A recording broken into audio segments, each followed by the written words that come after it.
Hi, I'm Georgina Coupland.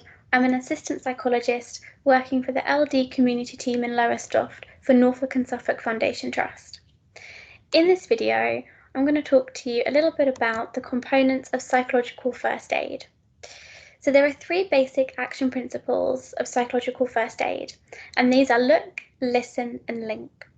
These are action principles to help guide how you view and safely enter into a crisis situation, approach those in need of care, and support colleagues in order to understand their needs and then be able to link them with the most practical support and information. So when we enter into a situation such as this pandemic, and also during our daily work, it's important we consciously look at what is happening around us. Situations can change rapidly, and when we enter into a situation or an environment, it might be different from what we've learnt beforehand.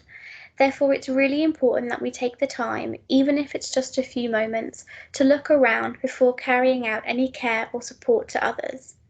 These moments, or quick scans, give you a chance to be calm, be safe, and to think before we act. So here in this table, there are some key components of things to look for down the left-hand side.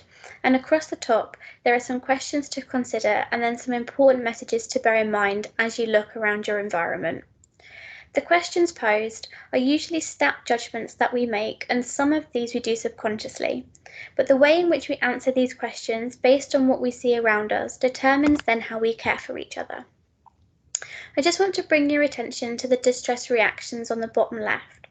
So you might have witnessed patients, colleagues, or even friends or family reacting in various ways to distress, and these reactions might not look the same for everyone, and that's totally normal.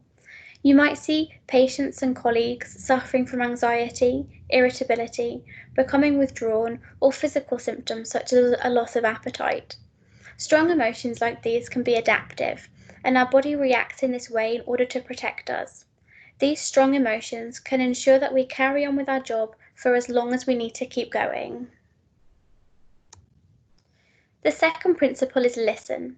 So it might seem very basic, but listening is such an important part of psychological first aid.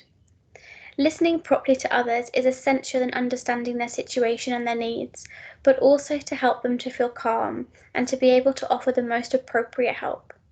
Something the World Health Organization says on this is to give the person your undivided attention, truly hearing their concerns by showing care and respect. So in this table or grid, this gives you some ideas or a bit of a framework of how best to use your skills to listen effectively. Across the top, there are three functions of listening effectively to patients, colleagues, or whoever is in need. I would suggest at this time you pause this video and you can just read the bullet points and get an idea of the framework of how best to use your listening skills. So the third principle is link. So the aim of link is to help people to help themselves to regain control of their situation. People might not be able to access the usual supports, so linking people to the right practical support is a major part of psychological first aid. I'm just going to give you a couple of contextual examples of this. So these can include things that are really simple, such as being able to contact a loved one from hospital, either as a patient or as a member of staff, contacting a family member to let them know you're safe. As staff, also being given the correct information to carry out your role safely, and if you are unsure of certain policies or procedures, making sure that a colleague can show you or signpost you to that correct information. So this has been an introduction into the principles of psychological first aid. Thank you very much for watching.